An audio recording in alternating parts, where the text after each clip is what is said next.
Got him! Spec Ops The Line is a third-person military-themed shooter with a focus on a dark and mature narrative, which follows a squad of Delta Force operators into Dubai on a rescue mission. The setting of Dubai really influences the style of combat in Spec Ops The Line. The unique architecture that's there does some really interesting things with our combat space. We draw a lot of inspiration of the way things were built there, like the scale is just really over the top. And as an art team, we use that to translate it into our game environment. So all the spacing is bigger, everything is a little bit more grand and spectacular. The city's been covered with millions of tons of sand. It really provides sort of a very new and fresh combat experience.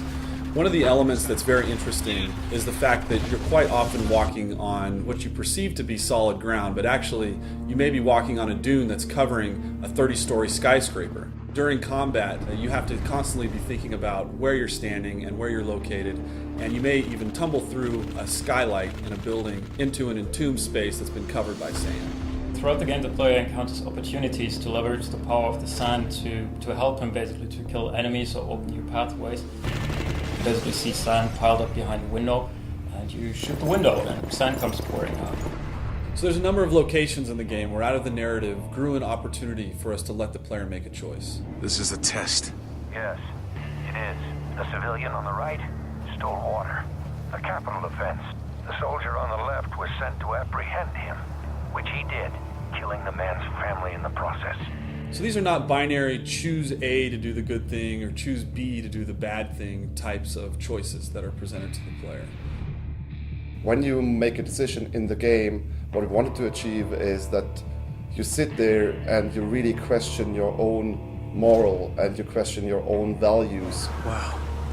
What happens in Dubai stays in Dubai. After a battle in Spec Ops The Line, there's rarely a situation where all of the enemies are dead. They're typically laying on the battlefield, bleeding out in horrific pain and agony. The player can choose to react to that in a number of ways, and one of the ways that he can do that is by utilizing executions and executing those enemies.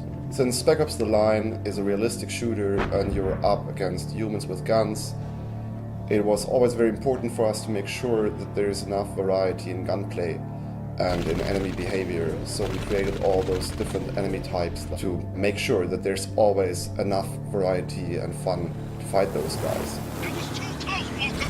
Take this guy out! That all of them? I think we're clear. What about the civilians? 33rd get away with any of them? Yeah, they did. The campaign in Spec Ops The Line is heavily influenced by the people who are left there in Dubai after sandstorms have ravaged the region. This element of survival in a combat scenario permeates into the gameplay itself. Many of the conflicts in the campaign actually have to do with those survivors and these elements of them trying to provide for their families and protect them from the situation that they found themselves in. This element of civilians being found in the middle of combat scenarios adds a lot of tension to the combats in Spec Ops The Line.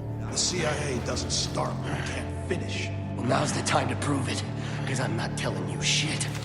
No! What the hell? What we wanted to achieve was that the player really not only makes his decisions as the character, but also as himself, as a person, as the human in front of the console. We hope that this invites players to think about what wartime scenarios are really like for the people that are trapped within their confines.